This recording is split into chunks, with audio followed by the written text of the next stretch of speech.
Hi, welcome to my channel, The Pink Trellis. I'm Gina.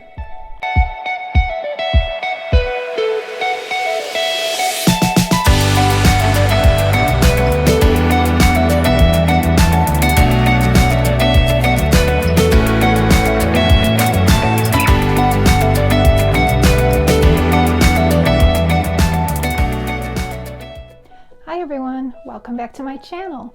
And if you're new around here, welcome to my channel.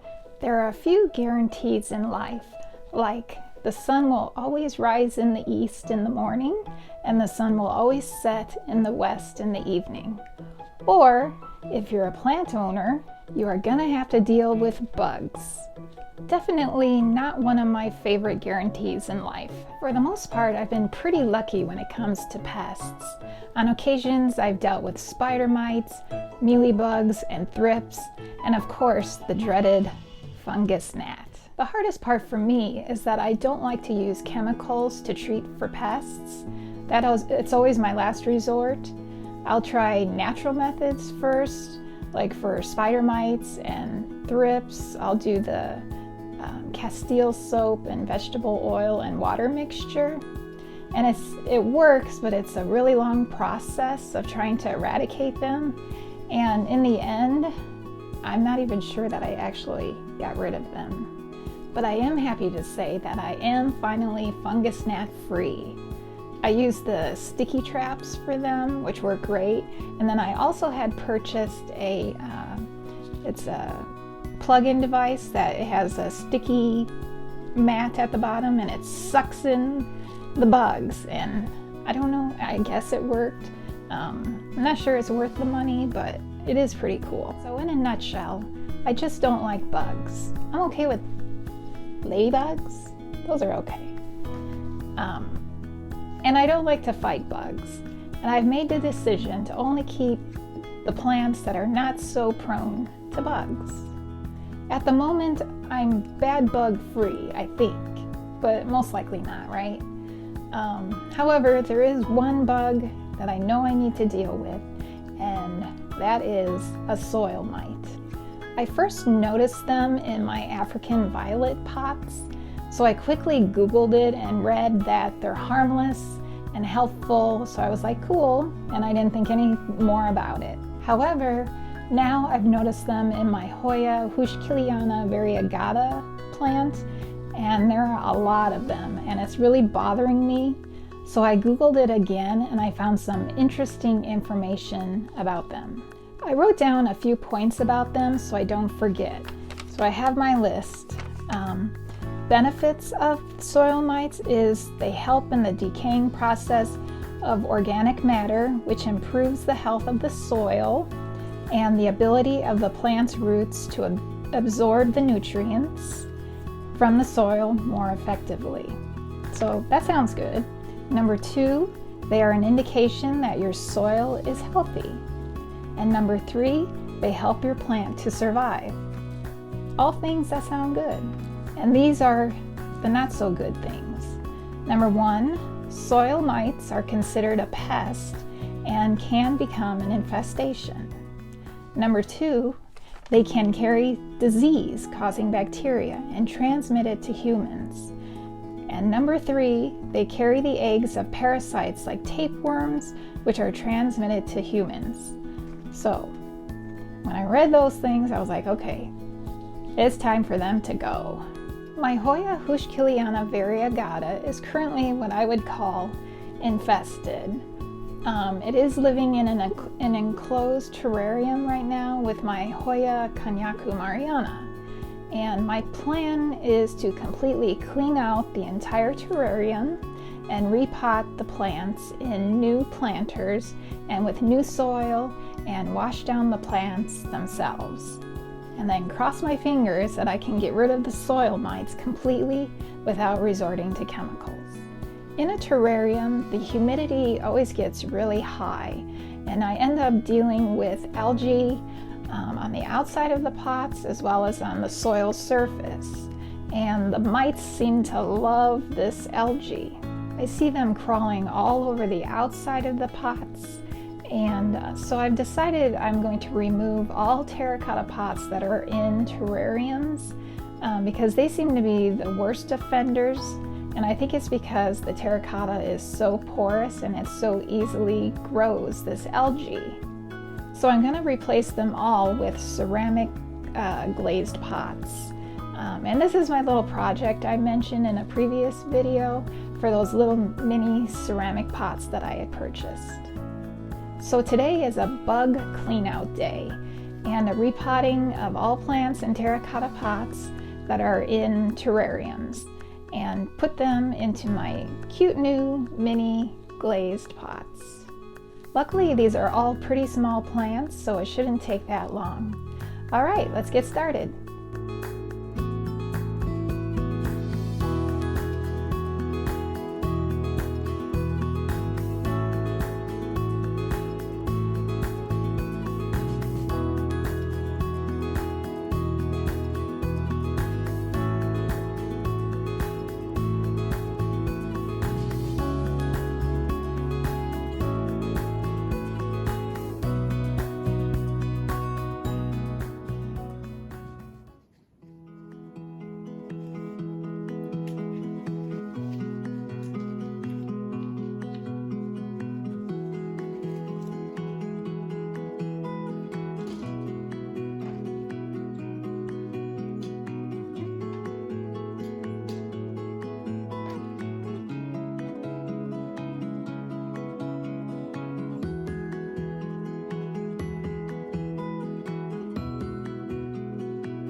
right, so I got it all cleaned out.